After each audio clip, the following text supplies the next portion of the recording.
जी हाँ, ताज़ा खबर ये है कि बांग्लादेश ने भारत से अपनी पूर्व प्रधानमंत्री शेख हसीना के प्रत्यर्पण की मांग की है। बांग्लादेश सरकार का दावा है कि शेख हसीना पर कुछ गंभीर आरोप है, जिनकी जांच के लिए उनका देश वापस आना जरूरी है। क्या यह मांग दोनों देशों के रिश्तों को प्रभावित कर सकती है? इस सवाल ने दोनों देशों के बीच कूटनीतिक हलचल बढ़ा दी है। क्या भारत शेख हसीना का प्रत्यर्पण बांग्लादेश को करेगा? समझते हैं इस खबर को कानून के नजरिए से आसान भाषा में। बांग्लादेश की पूर्व प्रधानमंत्री शेख हसीना 2009 से लगातार सत्ता में थी और देश के सबसे प्रभावशाली नेताओं में गिनी जाती थी। लेकिन हाल के दिनों में बांग्लादेश में जो राजनीतिक अस्थिरता हुई, उससे उनको देश छोड़कर भारत शरण लेनी पड़ी। उन पर नरसंहार, भ्रष्टाचार जैसे संगीन आरोप लगाए गए हैं। अब सवाल उठता है कि अगर बांग्लादेश में मौजूदा अंतरिम सरकार शेख हसीना की भारत से प्रत्यर्पण की मांग करती है, तो क्या भारत उन्हें वापस बांग्लादेश को सौंपेगा? जी हाँ, भारत के विदेश मंत्रालय ने यह कंफर्म किया है कि उनको ढाका से इस प्रकार की रिक्वेस्ट आई है और इसके अलावा अभी भारत ने भी मामले पर चुप्पी साध रखी है। अब हम प्रत्यर्पण को कानूनी नजरिए से समझते हैं। प्रत्यर्पण एक्स्ट्राडिशन एक ऐसी कानूनी प्रक्रिया है जिसके तहत एक देश किसी व्यक्ति को जो उस देश में अपराध कर चुका हो या जिसके खिलाफ वहां कानूनी कार्यवाही लंबित हो, दूसरे देश को सौंपता है। प्रत्यर्पण का उद्देश्य अपराधियों को न्याय के दायरे में लाना और अंतर्राष्ट्रीय न्यायिक सहयोग को मजबूत करना है, अर्थात अपराधी को कानूनी रूप से सजा मिले और इस तरह के अपराधी किसी अन्य देश में छिपकर न्याय के उपबंधों को विफल न कर सके।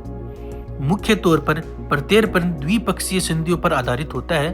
अंतर्राष्ट्रीय विधि में प्रत्यर्पण एक सुस्थापित सिद्धांत बन चुका है, लेकिन यह प्रक्रिया विभिन्न कानूनी, राजनीतिक और मानवाधिकार संबंधी कारकों पर निर्भर करती है। अगर हम मिनिस्ट्री ऑफ एक्सटर्नल अफेयर्स की वेबसाइट को विजिट करेंगे तो पाएंगे कि भारत ने 48 कंट्रीज के साथ एक्स्ट्राडिशन ट्रीटी साइन की है, जिनमें बांग्लादेश के साथ भारत ने 2013 में यह संधि साइन की थी।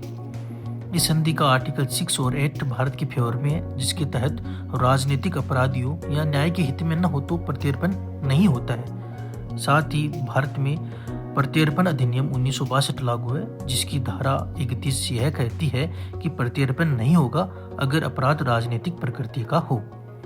इस तरह हम भारत का नजरिया देखें तो भारत शेख हसीना को बांग्लादेश को नहीं लौटाएगा, क्योंकि इससे भारत की साख भी जुड़ी है तथा साथ ही भारत अंतर्राष्ट्रीय कानूनों, द्विपक्षीय संधि का हवाला भी दे सकता है।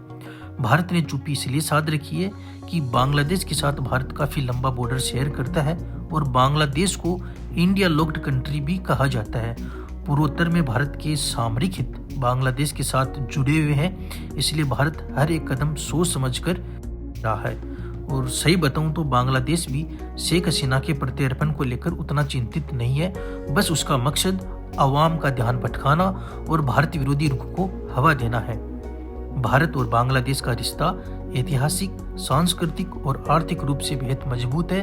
शेख हसीना ने भी भारत के साथ रिश्तों को मजबूत बनाने में अहम भूमिका निभाई है। भारत किसी भी स्थिति में कूटनीतिक संतुलन बनाए। तो यह था हमारा विश्लेषण कि क्या भारत शेख हसीना का प्रत्यर्पण करेगा। अभी तक इस मुद्दे पर कोई ठोस बयान भारत की तरफ से सामने नहीं आया है। ऐसे ही वीडियोज के लिए आप बने रहिए हमारे साथ। Thank you so much.